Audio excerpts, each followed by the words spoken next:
to your freedoms. You've grown up thinking that it's no longer true. Big corporations are the main threat to your freedom and your privacy. The government doesn't own your private emails. Google does.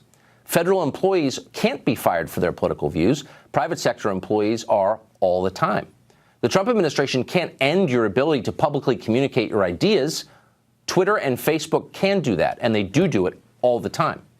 The Orwellian future is increasingly the Orwellian present, and tech barons are becoming our new commissars. Liberals who once admirably stood up for free expression and in opposition to concentrations of corporate power have been thoroughly co-opted. They're getting rich from it. James Damore has seen it all from the inside firsthand. He joins us now with his lawyer, Harmeet Dhillon. Welcome to you both. Happy to be here. So, James, in reading these documents, what's so striking is not just that you got fired for expressing your views, and I want to restate, having read the piece that got you fired, you weren't attacking anybody, but you were raising questions. You got fired for that.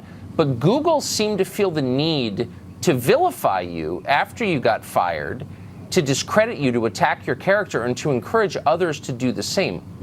That seems Stalinist. Why did they feel the need to do that, do you think? Because I attacked their orthodoxy, and they really need to send a message to other employees that, no, you can't do this. You can't question our policies. Yeah, well, they certainly did, paying bonuses to people who denounced you, like a Khmer Rouge re-education session. So, Harmeet, in this complaint, you have example after example of Google targeting people on the basis of their race and their sex. My impression was that was illegal. Is it? It is illegal. It's illegal under federal law. It's illegal under California law. And what a lot of lawyers even around the country don't understand, that under California law, we have a unique labor code provision that makes it illegal to discriminate against somebody on the basis of their political activities or their political views. So that is among the claims in our lawsuit. And that can actually affect a lot, and it has affected women at Google. So to be clear, our lawsuit actually includes women as well if they've been discriminated against on the basis of any of these protected characteristics. But I mean, Google is the most powerful company in the world, the most famous company in the world, and they're doing this openly. I mean, on internal servers, they don't seem to have worried they were going to get in trouble for violating a pretty basic law. Why? Well, so they're a $700 billion plus company. They are ubiquitous. They have virtual monopoly power over search engines, and they've been getting away with it for a long time. Now, probably you and I and some other conservatives have been alarmed about what we've read about Google being able to scan Gmail and keep all of your data. That's what's really troubling about this. They, at one time, know everything about you.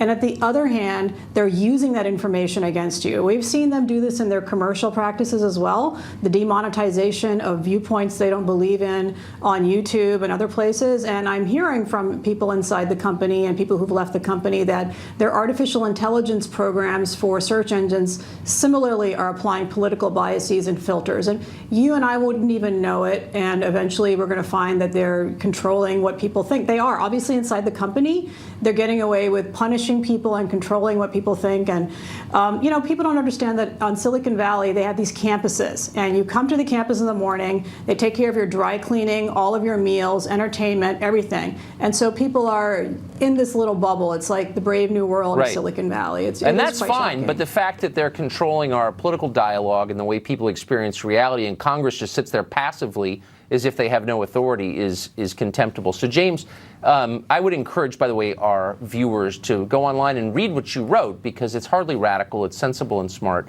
Do you think that being at odds with Google is going to affect your future employment prospects? Yes, definitely. And many employees have made it clear that they're spreading the message about not only me, but anyone that they've discovered that has certain viewpoints, to blackball them out of careers within Silicon Valley. So why is that not terrifying? Oh, I think it is.